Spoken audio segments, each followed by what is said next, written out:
Hi there, Ralph with Stray Benzes here.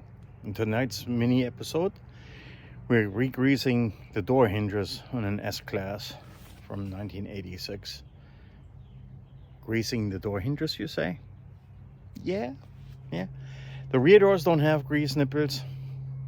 Well, you'll see. Let's get into them, and you'll see right away what I'm talking about. This is what we're talking about. This conical, not comical, but conical grease nipple. Has a small little ball in it, a spring-loaded ball.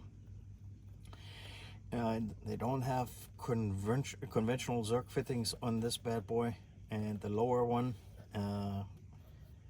Yeah, well, how do you grease this thing? Here we go. This is the grease gun I got from Amazon, and I'm gonna talk a little bit about this one, but you need one that has a tip like this. Some of them have like some sort of like exchangeable tips for big grease guns, but this one will do. So you put this bad boy in, push it, and this one hasn't seen grease in a long time, apparently.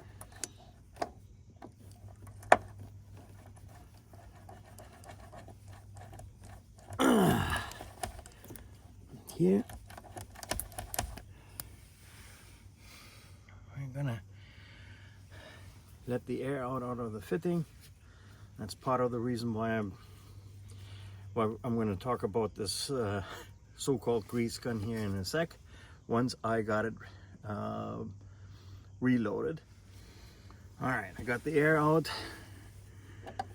I got it primed again, and I can finally hear that grease. It's gonna come out of there. See, down here, it's finally coming out. Just one more. There you go. That will do. Wipe off the excess. Rinse and repeat with the other ones. Make sure that the schmutz is gonna be gone. And that's it. This one I doubt ever got re-greased during the life, because who even knows about this anymore? And since the 80s are long gone, I don't think any service techs at the dealership would even know anything about it, because new cars certainly don't come with any of these. So off to the lower one, then do the passenger side. There are no such fittings on the rear doors. So why do you think I'm so disenchanted with this little grease contraption? Granted, 14 bucks later, it's not all that much money. Contains about 3 ounces of grease.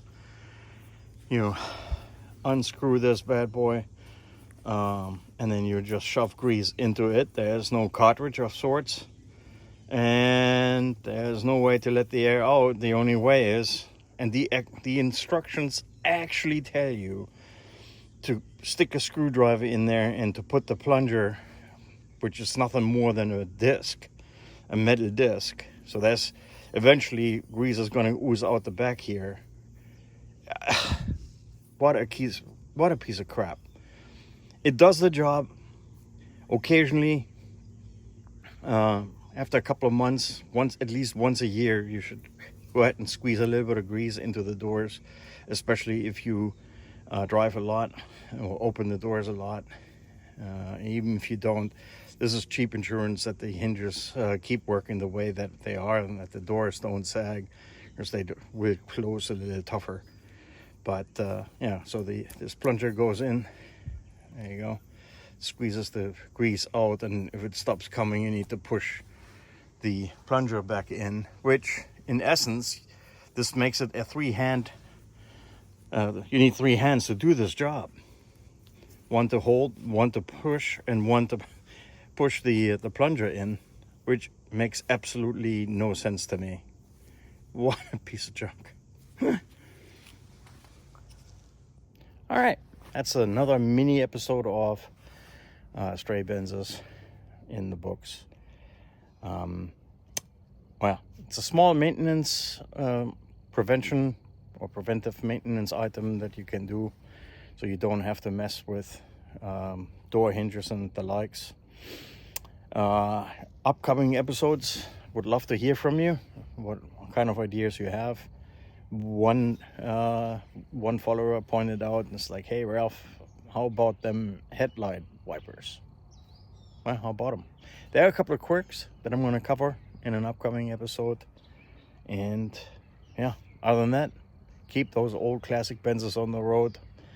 If you see another one, honk, because they're getting fewer and fewer on the road. Take care.